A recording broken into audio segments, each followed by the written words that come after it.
700 பாடசாலை மாணவிகளினுடைய அந்தரங்க புகைப்படங்கள் மற்றும் அவர்களினுடைய தனிப்பட்ட புகைப்படங்களுடன் 24 வயதுடைய இளைஞர் ஒருவர் கைது செய்யப்பட்டிருக்கக்கூடிய சம்பவம் பெரும் பரபரப்பை ஏற்படுத்தி இருக்கின்றது. எனவே இந்த காணொலியினுடைய பிரதானமான நோக்கம் என்னன்னு சொல்லி சொன்னால், பெண் பிள்ளைகளை பெற்ற பெற்றோர் மற்றும் உங்களுடைய பிள்ளைகள் தொலைபேசிகளை அல்லது சமூக ஊடகங்களை பாவித்துக் கொண்டிருக்கின்றார்கள் என்று சொல்லி சொன்னால், நிச்சயமாக இது உங்களுக்கான காணொலி. ஒரு நிமிடம் பார்த்துவிட்டு கடந்து செல்லுங்கள். நீங்கள் மட்டும் பார்த்துவிட்டு கடந்து செல்லாமல் உங்களுடைய பிள்ளைகளுக்கோ அல்லது உங்களுடைய சமூக ஊடகங்களுக்கோ பகிர்ந்து கொள்ளுங்கள். இவ்வாறான சிக்கல்கள், இவ்வாறான பிரச்சனைகளிலிருந்து உங்களுடைய பிள்ளைகளும் உங்களுடைய குழந்தைகளும் விடுபடுவதற்கு நீங்களும் மிக முக்கியமான ஒரு காரணியாக அமைவீர்கள். சரி, விடயத்திற்குள் வரலாம். இன்றைய தினம் 7ஆம் தேதி 5ஆம் மாதம் 2026 தான் இந்த காணொலி மூலமாக சந்திக்கின்றோம். அதன்படி அம்பாறை மாவட்டத்திலே இருக்கக்கூடிய 24 வயதுடைய ஒரு இளைஞர் கைது செய்யப்பட்டிருக்கிறார். பிபில பகுதியில் இருக்கக்கூடிய ஒரு யுவதி மூலமாக இவர் மீது முறைப்பாடு அளிக்கப்பட்டிருந்தது. இந்த முறைப்பாட்டின் அடிப்படையில் தான் தற்போது இவர் கைது செய்யப்பட்டிருக்கிறார். இவர் கைது செய்யப்பட்டது உடனடியாக இடம்பெற்ற விடயமா என்று சொல்லி சொன்னால் இல்லை. நீண்ட காலமாக போலீசாரினாலும் அதே போல கண்ணனி குற்றப்புலனாய்வு பிரிவினராலும் மேற்கொள்ளப்பட்ட தீவிரமான தேடுதல் மற்றும் விசாரணை நடவடிக்கைகளின் பின்னராகத்தான் தற்போது இவர் கைது செய்யப்பட்டிருக்கிறார். இந்த இடத்தில் நிச்சயமாக இங்கே புகார் அளித்திருக்கக்கூடிய இந்த மாணவியை பற்றி கட்டாயம் நாங்கள் பாராட்டியாக வேண்டும். இந்த மாணவி ஒருவர் துணிச்சலாக எடுத்திருக்கக்கூடிய முடிவின் காரணமாகத்தான் தற்போது ஆயிரக்கணக்கான பல மாணவிகளினுடைய எதிர்காலம் கேள்விக்குறியாக இருக்கக்கூடிய நிலைமை கட்டுப்படுத்தப்பட்டிருக்கின்றது. அதன்படி குறித்த இந்த 24 வயதுடைய இளைஞர் கைது செய்யப்பட்டதன் பின்னராக போலீசாருடைய விசாரணைகளுக்கு உட்படுத்தப்பட்டிருந்தார். இந்த விசாரணைகளில் இவருடைய தொலைபேசி அந்த இடத்தில் பரிசோதனைக்கு உட்படுத்தப்பட்டிருந்தது. இவ்வாறு அவருடைய தொலைபேசி பரிசோதனைக்கு உட்படுத்தப்பட்ட போதுதான் பல அதிர்ச்சியான திடுக்கிடும் தகவல்கள் வெளியாகியிருந்தன. அதன்படி கிட்டத்தட்ட 700க்கும் மேற்பட்ட பாடசாலை மாணவிகள், கல்வி நிலையத்தில் கல்வி கற்கக்கூடிய மாணவிகள், இளம் யுவதிகள் என்பதாக அவர்களுடைய தொலைபேசி இலக்கங்கள் அவருடைய தொலைபேசியிலிருந்து கண்டுபிடிக்கப்பட்டிருந்தது. அது மட்டுமில்லாமல் 700க்கும் மேற்பட்ட அந்த மாணவிகளினுடைய தனிப்பட்ட புகைப்படங்கள் அதிலிருந்து கண்டுபிடிக்கப்பட்டிருந்தன. அதே நேரம் அருவருப்பான புகைப்படங்கள், ஆபாசமான புகைப்படங்கள் மற்றும் எடிட் செய்யப்பட்ட ஆபாசமான புகைப்படங்கள் என்பதாக ஆயிரக்கணக்கான புகைப்படங்கள் அவருடைய தொலைபேசியிலிருந்து மீட்கப்பட்டிருந்தது விடயம்தான் மேலும் அதிர்ச்சியை ஏற்படுத்தியிருந்தது. இதனைத் தொடர்ந்து போலீசார் குறித்த இளைஞரிடம் விரிவான விசாரணைகளை மேற்கொண்டிருந்தார்கள். அதாவது இந்த தொலைபேசி இலக்கங்களை எதற்காக பயன்படுத்தினார்கள் அல்லது இந்த புகைப்படங்களை வைத்து என்ன நோக்கத்திற்காக இவை பயன்படுத்தப்பட்டன என்பது தொடர்பாக விசாரித்த போதுதான் மேலும் சில திடுக்கிடும் தகவல்களும் அம்பலமாகியிருந்தன. அதன்படி இவர்கள் இதை தொழிலாக செய்து கொண்டிருப்பதாகத்தான் போலீசாருடைய விசாரணைகளில் தெரிய வந்திருந்தது. ஒரு குழுவாக, அனங்கயா டெலிகிராம் குழு என்பதாகத்தான் இவர்களுடைய அந்த குழு செயற்பட்டு வந்திருக்கின்றது. தற்போது இந்த இளைஞர் மாத்திரம்தான் கைது செய்யப்பட்டிருக்கிறார்.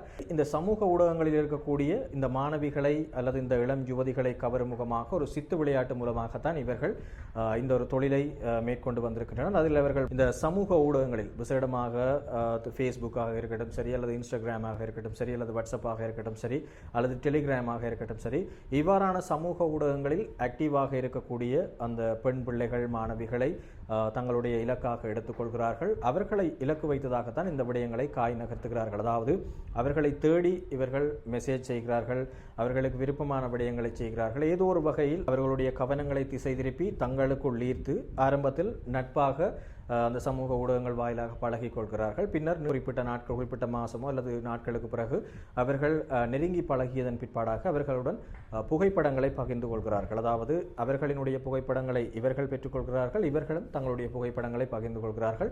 இங்கே கவனிக்க வேண்டிய விடயம் என்னன்னு சொல்லிச்சுனால், இவர்கள் பகிர்வது தங்களுடைய சொந்த புகைப்படங்களை அல்ல, மாறாக வேறொரு நபர்களினுடைய புகைப்படங்களை பகிர்ந்து ஒரு அழகானவராகவோ அல்லது ஒரு வசதியானவராகவோ காண்பித்து அவர்களை கவர்ந்து இவ்வாறு தொடர்ந்தும் புகைப்படங்கள், வீடியோக்கள் என்பதாக பகிர்ந்து கொள்கிறார்கள்.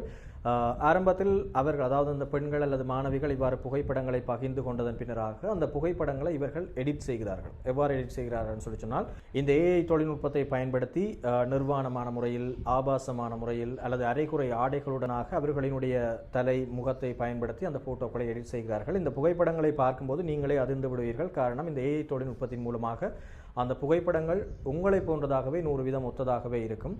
எனவே அதை எடிட் செய்தது என்று கூட யாரும் கணிக்க முடியாத அளவுக்கு அவை இருக்கும். எனவே இந்த விடயத்தை தங்களுக்கு சாதகமாக பயன்படுத்தி கொண்டு அந்த புகைப்படங்களை அந்த பெண்களுக்கு அனுப்பி மிரட்டுகிறார்கள்.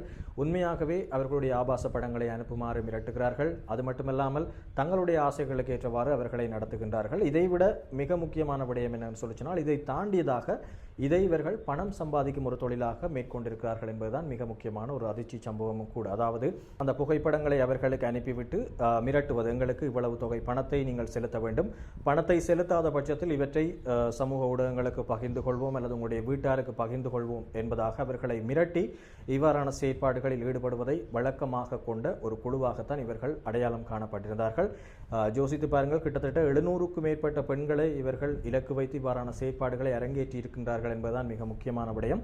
எனவேதான் அந்த ஒரு பெண்ணினுடைய புகாரின் அடிப்படையில் இவர் தற்போது கையும் களவுமாக பிடிக்கப்பட்டிருக்கிறார். மேலும் நான் ஏற்கனவே கூறியதைப் போல இவர்கள் தங்களுடைய தனிப்பட்ட தகவல்கள் அல்லது சொந்த தகவல்கள் தொடர்பாக எந்த விடயத்தையும் பகிர்ந்து கொள்ளாமல் போலியான முறையில் பெயர்களை உருவாக்கி, போலியான ஐடிகளை உருவாக்கி, போலியான புகைப்படங்களை பகிர்ந்து இந்த செயற்பாட்டில் ஈடுபட்டிருப்பதும் போலீசாருடைய விசாரணைகளில் தெரிய வந்திருக்கின்றது. மேலும் இவர் மூலமாக பாதிக்கப்பட்டவர்கள் யாரும் இருக்கின்ற பட்சத்தில் நீங்கள் போலீஸ் நிலையத்திற்கு சென்று முறைப்பாடு அளிப்பதன் மூலமாக அவர் மீதாக மேற்கொள்ளப்படுகின்ற அந்த குற்றச்சாட்டுகள் மேலும் பல மடங்காகும், அவருக்கு வழங்கப்படக்கூடிய தண்டனைகளும் அதிகரிக்கப்படும் என்பதுதான் மிக முக்கியமான விடயம். தற்போது இவர் விபில நீதிமன்றத்தில் ஆஜர்படுத்தப்பட்டதை அடுத்து எதிர்வரும் 14 நாட்கள் வரையில் விளக்கமறியலில் வைக்க நீதிமன்றமும் உத்தரவு பிறப்பித்திருக்கின்றது.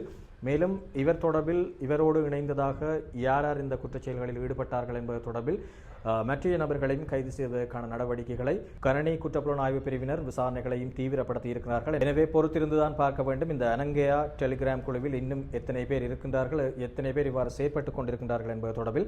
எனவே இந்த காணொலியினுடைய இறுதியில் நிச்சயமாக பெற்றோருக்கு தெரிவிக்கக்கூடிய விடயம் என்னென்னு சொல்லி சொன்னால், அதிக அளவிலான பெற்றோருக்கு இந்த டெலிகிராம் சம்பந்தமாக தெரிந்திருக்க வாய்ப்புகள் இல்லை. ஏனென்று சொல்லி சொன்னால் டெலிகிராம் என்பது இறுதியாக கொண்டு வரப்பட்ட ஒரு ஆப்ஸ் என்பதன் காரணமாக அநேகமாக உங்களுக்கு தெரிந்திருக்காது. டெலிகிராம் எனப்படுவது சாதாரணமாக நாங்கள் ஃபேஸ்புக், வாட்ஸ்அப், இன்ஸ்டாகிராம் போன்றதாக ஒரு வகையான செயலி தான் இந்த டெலிகிராம் ஆப்ஸும். அநேகமானவர்கள் நீங்கள் இதை கேள்விப்பட்டிருக்க மாட்டீர்கள். இதன் மூலமாகவும் தொலைபேசி அழைப்புகளை மேற்கொள்ளலாம், மெசேஜ் செய்யலாம், தங்களுடைய வீடியோக்கள், ஃபோட்டோக்கள் என்பவற்றை பகிர்ந்து கொள்வதான ஒரு ஆப்ஸ் தான். எனவே நீங்கள் உங்களுடைய பிள்ளைகளுக்கு தொலைபேசிகளை கொடுத்திருக்கிறீர்கள், அதாவது அவர்களுடைய கல்வி நடவடிக்கைகளுக்காக நீங்கள் அவர்களுடைய நலன் சார்ந்து கொடுத்திருப்பீர்கள்.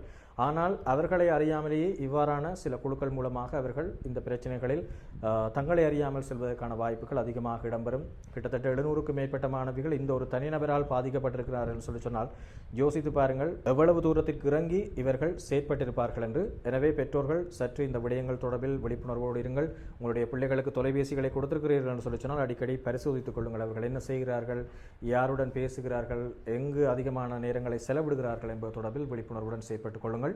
எனவே இந்த காணொலியை பார்த்துக் கொண்டிருக்கக்கூடிய பெற்றோர், நீங்கள் உங்களுடைய பிள்ளைகளுக்கு தொலைபேசியை கொடுத்திருக்கின்றீர்களா, அவர்கள் தொலைபேசிகளில் என்ன செய்கின்றார்கள் என்பது தொடர்பான விடயங்களை கவனிக்கின்றீர்களா, அல்லது இவ்வாறான பிழையான விடயங்களுக்கு அவர்கள் செல்லக்கூடாது என்பதற்காக நீங்கள் என்ன செய்திருக்கின்றீர்கள் என்பது தொடர்பான விடயங்களை கமெண்ட்ஸ் மூலமாக தெரிவித்துக் கொள்ளலாம்.